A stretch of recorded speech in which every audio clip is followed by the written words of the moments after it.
And I'm Bill Hemmer. Good morning. At home, even now with the emergency stopgap measure, negotiations continue. We are told with the White House they continue on a broader tax and spending deal. But will they get that deal? Republican Senator Bob Corker out of Tennessee, member of the Senate Banking Committee. My guest now is Senator. Good morning to you. Good morning, Bill. I want to use your own words from other broadcasts earlier today. We're not close. No. Tell me. I mean, the president has yet to lay out tangible entitlement reforms. Bill, I've been trying to get us to pivot to that for almost a month now.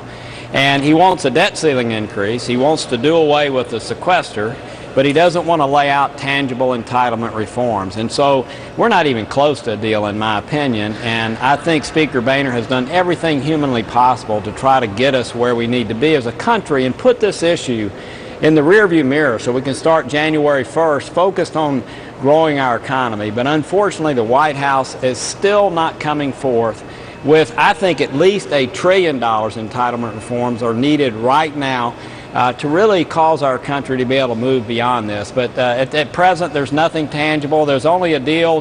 What they're offering is a fiscal cliff a year from now with undetermined cost cutting. But all we're doing is kicking the can down the road. Let me try and cut through a couple things right here. Okay. You're saying this deal cannot go forward because there's not enough entitlement reform. Plain and simple, right? Absolutely, yeah. Okay. Absolutely. But the House is set to move on a bill possibly today or later in the week, and I want to use your words from earlier, to rescue the bulk of the country from a tax increase, all right? Right. And then you say, unfortunately, that's the only thing that will happen this year. If that is the only thing that happens this year, then taxes do go up on everybody who makes what, less than $1 million a year. So then the House Republicans, who have been fighting this battle for years now, will go into the new year and will have voted on a measure in the end to raise taxes. No, there's a way, Bill, that they can vote and not raise taxes. They can actually vote to freeze everybody's taxes. They can vote to freeze everybody under $1 million. So what can happen is all of them can vote to keep the Bush tax cuts in place. And when it comes over to the Senate, then the Senate changes it. Obviously, I'd be voting the way the House members have voted.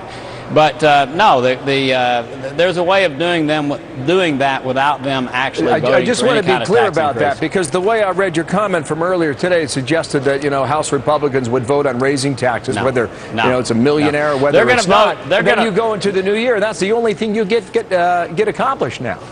Well, it's unfortunate. I don't know how, though, Bill, that you can agree to give away the debt ceiling increase to this president, who's redlining our country with spending right now.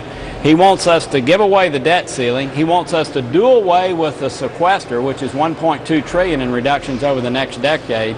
And all he's laying on the table is $400 billion in reductions that are specific. Only $200 billion of those are entitlements, and then another to-be-determined discussion that will end at another fiscal cliff in a year. So, Bill, I think what the House is saying is that, look, we realize that we realize where we are. We want to rescue everybody who makes under $1 million. They're still not going to vote for any tax increase. There's a way they can do that. And then, unfortunately, we're going to carry this on to the debt ceiling. And Speaker Boehner has been trying to resolve this. I think he's been a hero in this. But the president still is not forthcoming, Bill, with any tangible entitlement reforms. So you are saying you cannot save our country without doing that. I'm reading through a lot of those reports. Let me get on this. The amount of spending you'll save over 10 years, which amounts to $2 trillion, which when you consider in 4 years' time will be at $20 trillion. I mean, it's such a small amount there. But before we address that, you're going to go in the new year, and none of this will be accomplished. And none of this gets done. And you're going to have the debt ceiling in February or March, which will be a whole nother round of discussions. That's correct. What is the impact then, if that is the case, and that's the reality, and that's the way it plays out? What's the impact on our economy? It's terrible. It's absolutely terrible, Bill. And, I laid out a bill about 3 weeks ago that specifically said the things that we needed to do as a nation. And I don't think anybody else has actually done that in legislative language. What this nation needs is to put this in the rearview mirror, come up with $4.5 to $5 trillion of reforms and savings and cuts to really lower the deficits that you're talking about. By the way, in the out years, Bill, if you make entitlement reforms, the numbers are tens of trillions of dollars, and you save those programs for future generations. But no, it's an absolute travesty that we are where we are a great nation. Every developed country in the world knows our greatest threat is our own fiscal solvency. And we have a president that we have to try to leverage into a place of doing the things that are necessary for our country. It's a travesty. And what this means is there are Americans of all walks of life that will not see the economic prospects this next year that otherwise they would have seen, because this president is unwilling to lay out a concrete plan to save this nation.